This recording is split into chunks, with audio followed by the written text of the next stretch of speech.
virou uma piada, é uma grande farsa. Os bandidos estão no poder, perseguindo aqueles que tentaram consertar o país. E no meio de tudo isso, a conivência, o silêncio cúmplice, a covardia da alta cúpula militar. Fala pessoal, sejam bem-vindos! Começando mais um vídeo recheado de informações importantíssimas. Mas antes, inscreva-se agora mesmo no canal, deixe o seu like e compartilhe esse vídeo com o máximo de pessoas. Assim você vai estar me ajudando demais. Giro na tela e notícias a seguir.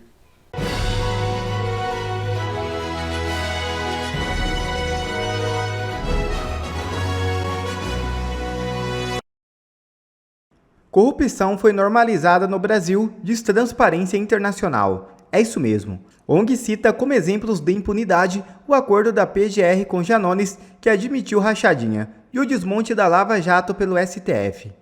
Depois que a Procuradoria-Geral da República fez um acordo com o deputado federal André Janones e deixou de processá-lo por peculato, crime que corresponde à conduta de rachadinha, a ONG Transparência Internacional afirmou que a corrupção foi normalizada no país. Janones admitiu o crime. Alguma dúvida de que a corrupção foi normalizada no Brasil? Afirma a ONG que elabora o ranking de corrupção no mundo. A crítica foi feita em uma postagem na noite da última sexta-feira 7, na qual a organização também critica outros casos recentes de impunidade.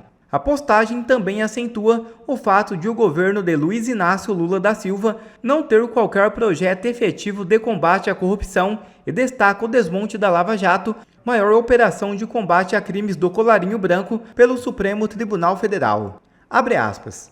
Retrato do Brasil em 2025. O presidente só pronuncia a palavra corrupção para criticar o seu combate. O Tribunal Constitucional do país anistia corruptos em série. Peculato tem apelido carinhoso de rachadinha. Um representante do povo no parlamento confessa esse crime e, ao invés de ir preso, ganha suíte hot deal, acordo querido da PGR, e paga uma multa irrisória em 12 vezes sem juros. Outros acusados do mesmo crime, como Arthur Lira e Flávio Bolsonaro, sequer isso, desfrutam da impunidade total, graças ao mesmo Tribunal Constitucional. Alguma dúvida de que a corrupção foi normalizada no Brasil? Fecha aspas, escreveu a Transparência Internacional. O mundo já começou a perceber e falar o que de fato está acontecendo no Brasil. O Eduardo Bolsonaro está sendo perseguido agora porque pode ser o substituto de Bolsonaro nas urnas. E porque está fazendo uma brilhante articulação com a direita internacional para mostrar o que acontece no Brasil. Aí ele passou a ser a bola da vez. Aí estão tentando cacifar o Tarcísio e queimá-lo, persegui-lo. Não aceitamos isso. De novo, nós não vamos votar em Aécio Neves fingindo que é direita. Tem que ser Jair Bolsonaro o nome lá na urna. Se não for o dele, tem que ser o que ele escolher. E eu espero que ele escolha Eduardo Bolsonaro em vez de Tarcísio, com todo respeito ao Tarcísio, um governador razoável, bom. Mas o Eduardo Bolsonaro tem outra pegada, outro tom, e nós precisamos disso. Nós precisamos enfrentar o sistema, não se adaptar a ele. Porque ele é isso aí. Censura, perseguição, morte na cadeia, preso político. Isso é o sistema tucanopetista. Tucanopetista. O Alexandre de Moraes é tucano. Foi do PSDB. O Alckmin, que é o vice-presidente desse troço, é tucano. Não vamos mais cair na ladainha de que tucanos são melhores do que petistas. São só mais limpinhos com terno limpo. E estão incomodados que o Lula não está mais querendo fingir parecer um deles. Mas são só aparências. Na essência, nós já vimos que é tudo farinha do mesmo saco podre. E nós não vamos aceitar MBL como se fosse direita, porra. Tenha santa paciência. Então, o crime do Eduardo Bolsonaro é denunciar aqui fora o que acontece no Brasil. Vamos prender a Gleisi Hoffmann. Sou a senadora Gleisi Hoffmann, presidenta do Partido dos Trabalhadores. Me dirijo ao mundo árabe através da Al Jazeera para denunciar que o ex-presidente Lula é um preso político em nosso país. Lula é um grande amigo do mundo árabe. Ao longo da história, o Brasil recebeu milhões de árabes e palestinos, mas Lula foi o único presidente que visitou o Oriente Médio. Em seu governo, o comércio com o Oriente Médio se multiplicou por 5. Em 2005, Lula promoveu em Brasília a primeira conferência. Aí ela continua com as ladainhas, mas eu ouvi bem? Ela pediu ajuda dos árabes para intervenção no Brasil? Pois é. Enquanto isso, Barroso decide que Dino e Zanin não estão impedidos de julgar Bolsonaro. Deixa eu ver se eu entendi. O Barroso, que disse, perdeu o Mané, nós derrotamos o bolsonarismo, acha que o advogado do Lula e o ex-ministro do Lula, que demoniza Bolsonaro e é comunista, não estão suspeitos, não estão impedidos de julgar o Bolsonaro. Faz sentido. Por quê? Porque não estamos no campo do direito. Porque todo esse julgamento é ridículo. É de fachada. É soviético. O Bolsonaro deu o tom certo, ironizando a acusação de golpe. Tramei com um pateta e com Mickey Mouse. Claro, o sujeito que vai dar o golpe transfere o poder e o comando das Forças Armadas antes para o adversário e se manda para o exterior. Faz todo sentido. Seu advogado, Paulo Cunha Bueno, mostrou por A mais B toda a nulidade desse processo. A falta de foro adequado, a ausência de juiz de garantia no STF e, claro, o caráter semi-secreto do julgamento. A defesa não teve acesso à íntegra da investigação. Fizeram cherry picking, seleção. Como pode? Como pode um jurista estar confortável com isso? Tudo que podia ser criticado na Lava Jato é 1000 vezes pior nesses casos envolvendo bolsonaristas. Bolsonaro subiu o tom. Dino, juiz parcial e mentiroso. E acusou, mas matou a cobra e mostrou o pau. Ou o hipopótamo. Que o governo mais corrupto da história brasileira é o governo liderado por Jair Bolsonaro, que é o governo do orçamento secreto. O governo do orçamento secreto. Nunca se roubou tanto dinheiro federal no Brasil como nesses anos trágicos. E no governo do Lula, as coisas funcionavam. E eu, vocês sabem, fui juiz 12 anos. O Lula respondeu 26 processos. Só teve uma condenação, uma proferida por alguém que não era juiz. Era político disfarçado de juiz que se chama Sérgio Moro. E essa condenação não existe mais porque o Supremo anulou, acabou e Lula é inocente. Não. Mentiroso, partidário, comunista, safado, e vai julgar como juiz supremo o ex-presidente Bolsonaro. O Brasil virou uma piada. É uma grande farsa. Os bandidos estão no poder, perseguindo aqueles que tentaram consertar o país. E no meio de tudo isso, a conivência, o silêncio cúmplice, a covardia da alta cúpula militar. Militares do Exército rebatem Mauro Cid e negam tese de dever funcional. Estão fritando um tenente-coronel por excesso de proximidade com Bolsonaro, que na época não tinham pudor em pedir favor, em pedir articulação política, proximidade com fulano cicrano. Agora estão queimando o Mauro Cid sozinho para sair de limpinho nessa foto. Porque a narrativa do sistema é de que os militares são golpistas. Então eles estão, não, veja bem, não, eu presto até continência para o Maduro. Eu adoro o comunista. Que covardia dessa alta cúpula militar. E do judiciário, o que dizer, né? Tornou a corrupção uma atividade legal no Brasil, como disse o mestre Guzzo. Nada a acrescentar. Não há ninguém preso por corrupção. então não há corruptos. Pois se houvesse, a nossa justiça com certeza acabaria pegando pelo menos algum larápio. Pelo menos um. Não é possível, do ponto de vista racional, que não consiga punir nenhum. Mas não tem preso por corrupção. O Janones faz acordo por rachadinha, até o Sérgio Cabral, 400 anos de prisão, confesso, o réu confesso, livre, leve e solto. O Brasil está na mão de bandidos. Uma quadrilha tomou de assalto o poder, o que é diferente de ganhar a eleição.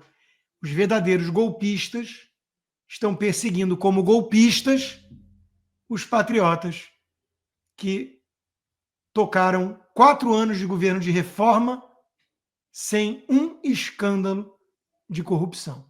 Aí vem o isentão do Danilo Gentili fazer falsa equivalência entre Lula e Bolsonaro.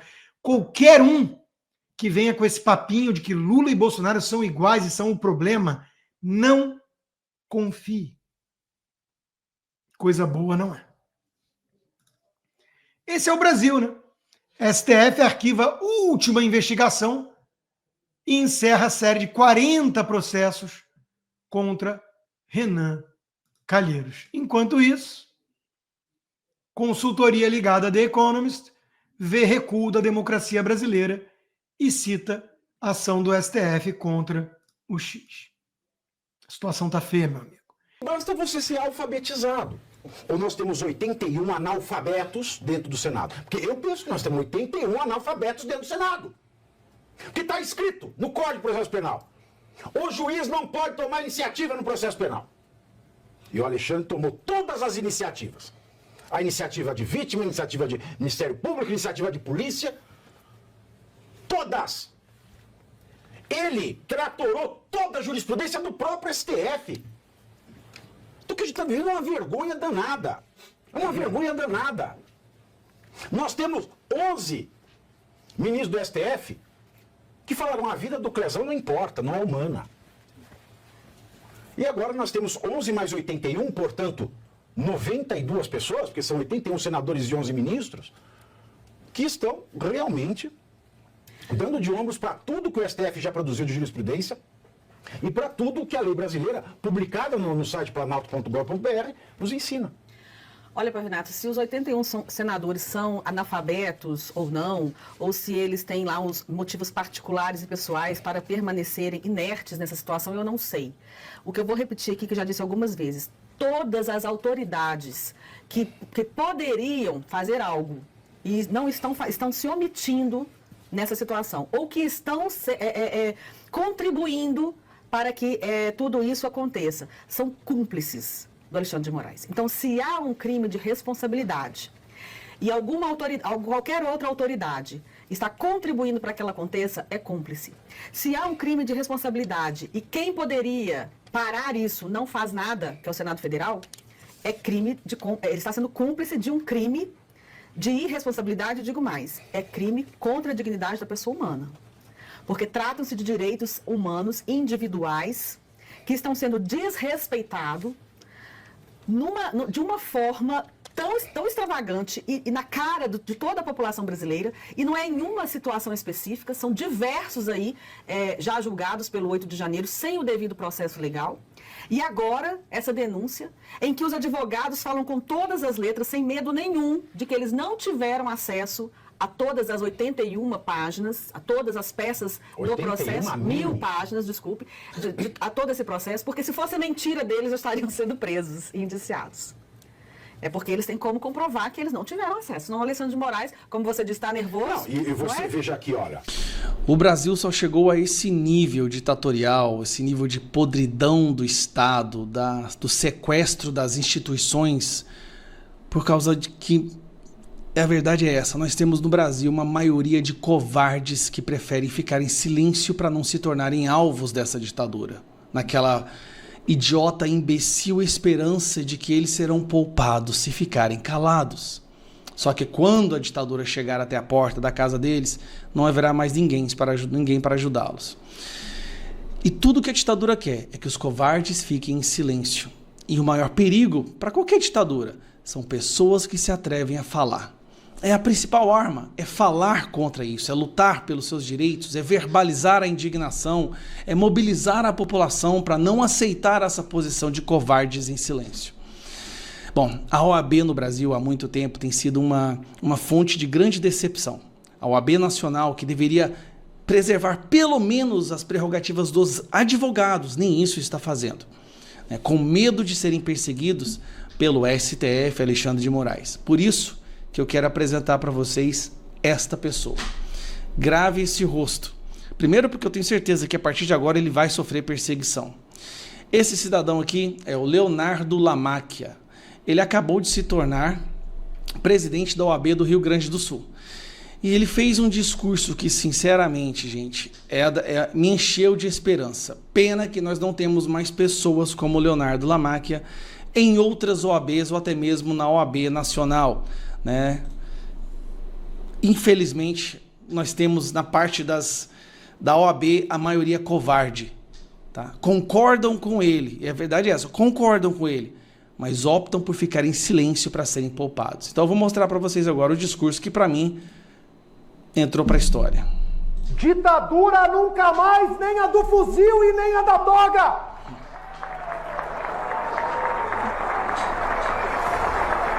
O único caminho para uma nação ter paz, prosperidade e desenvolvimento é o caminho da democracia.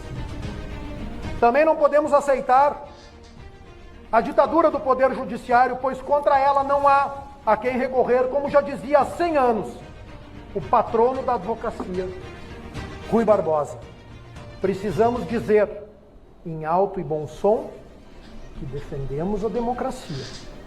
Venha de onde vier o ataque, independentemente das nossas posições políticas ou ideológicas.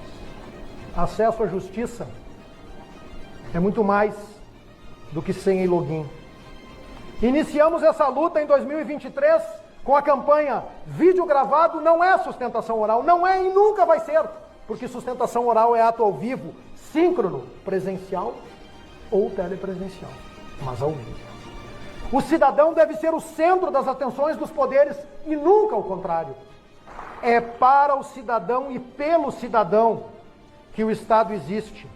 Nossos constituintes, a sociedade, bate na porta dos nossos escritórios, cobrando o andamento dos seus processos, a solução dos seus litígios e, por vezes, culpam a advocacia pela demora. Reitero o que disse há 3 anos na posse solene. A culpa pela morosidade não é e nunca será daquele que cumpre prazos.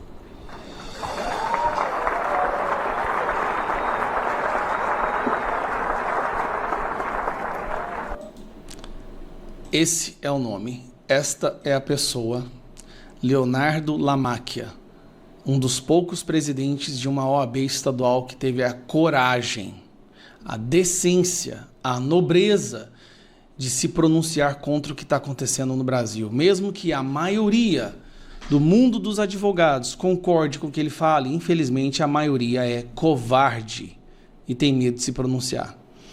Eu vou te dizer, os processos dele, se ele tiver algum, dificilmente serão vitoriosos no STF. Ele será perseguido. A OAB do Rio Grande do Sul será perseguida. A vida dele será... De repente vai ter a imprensa falando sobre detalhes da vida dele, familiares dele, porque é assim que o sistema funciona. Se uma pessoa se ergue para falar contra o sistema faz questão de destruir a reputação, a vida, a mente, né, dessa pessoa. Então, parabéns, Leonardo, e que nós possamos ter mais Leonardos como você no Brasil. Um abraço. Quer ver mais conteúdos como esse? Então inscreva-se agora mesmo no canal e ative o sininho das notificações. Assim você não perde mais nenhum conteúdo que é postado aqui no canal. E também já deixe o seu like para o YouTube ajudar a divulgar o nosso trabalho. Fico por aqui e que Deus abençoe a todos. Brasil acima de tudo e Deus acima de todos.